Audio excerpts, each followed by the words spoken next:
ఇప్పుడు లడ్డు వివాదం కాస్త ఇప్పుడు డిక్లరేషన్ వైపు మళ్ళింది అనుకుంటున్నారా? అంటే ఏ విధంగా జనాలను ఏమార్చాలో తెలియని చంద్రబాబు నాయుడు గారు ఒక ముఖ్యమంత్రి స్థాయిలో ఏదైతే కల్తీ జరిగిందని ఆరోపణ చేశారో, ముఖ్యంగా అక్రాస్ ద గ్లోబ్ ప్రపంచవ్యాప్తంగా ఉన్న 150 కోట్ల మంది హిందువుల మనోభావాల్ని శ్రీవారు అంటే శ్రీ వెంకటేశ్వర స్వామికి అత్యంత ప్రీతిపాత్రమైన లడ్డూలో కల్తీ జరిగిందని ఇచ్చిన వివాదాస్పదమైన స్టేట్మెంట్ ఏదైతే ఉందో చంద్రబాబు నాయుడు గారు పీకల్లో తిరుక్కున్నారు. ఎందుకంటే కన్నార్పకుండా అబద్ధాలు చెప్పే మనస్తత్వం ఉన్న చంద్రబాబు నాయుడు గారు పనిలో పనిగా శ్రీ వెంకటేశ్వర స్వామిని రాజకీయాల్లోకి లాగారు.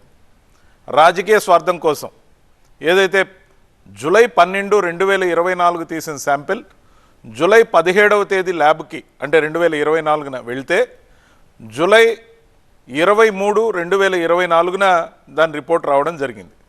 ఎన్డీడీబీ రిపోర్ట్ని కోట్ చేస్తూ దాంట్లో కలపకూడని పదార్థాలు నేను ఉచ్చరించడానికి కూడా అవమానకరంగా భావిస్తాను కాబట్టి మరి ఇవన్నీ కూడా కలిసినాయి అని చెప్పి చంద్రబాబు నాయుడు గారు చేసిన అత్యంత వివాదాస్పదమైన వ్యాఖ్య ఏదైతే ఉందో దాని నుంచి ఎలా తప్పించుకోవాలి, డైవర్షన్ ఎలా తీసుకోవాలనే దానికి ఒక కార్యక్రమంగా డిక్లరేషన్ వైపు మళ్ళిస్తున్నట్టు కనపడుతుంది.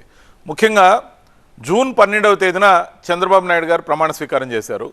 సోకాల్డ్ ఏఆర్ డైరీకి సంబంధించి సప్లైస్ జూన్ 12 నుంచి మాత్రమే ప్రారంభమైన చంద్రబాబు నాయుడు గారు ప్రెస్ మీట్లో చెప్పారు. ఆ విజువల్స్ అన్నీ నా మొబైల్లో కూడా ఉన్నాయి. అంతేకాకుండా ఎప్పుడైతే జూన్ 12 నుంచి ఆ సప్లై జరిగిందో ఆ సంబంధిత ట్యాంకర్లో 4గింటిలో 2 విడతలుగా 2 ట్యాంకర్లు ఒకసారి జూలైలో వాటిలో వెజిటబుల్ ఆయిల్స్ ఉన్నట్టు ఈఓ గారికి అనుమానం వచ్చి తిరుమల టెస్టులు క్వాలిఫై కాలేదు కాబట్టి వాటిని తిప్పి పంపామని కేటగారికల్ స్టేట్మెంట్ ఈఓ శ్యామలరావు గారు ఇవ్వడం జరిగింది. కానీ దాన్ని ఆల్టర్ చేసి లడ్డూలో కల్తీ జరిగిందని అత్యంత హేయమైన ఏదైతే వ్యాఖ్య చేశారో చంద్రబాబు నాయుడు గారు ఆయన ఇరుక్కుపోయారు. ముఖ్యంగా దాన్ని కవర్ చేయడానికి వెంటనే పవన్ కళ్యాణ్ గారు రంగంలోకి దిగారు. ఈయన వివాదాస్పదమైన వ్యాఖ్య చేస్తే పవన్ కళ్యాణ్ గారు ప్రాయశ్చిత్త దీక్ష చేస్తారు.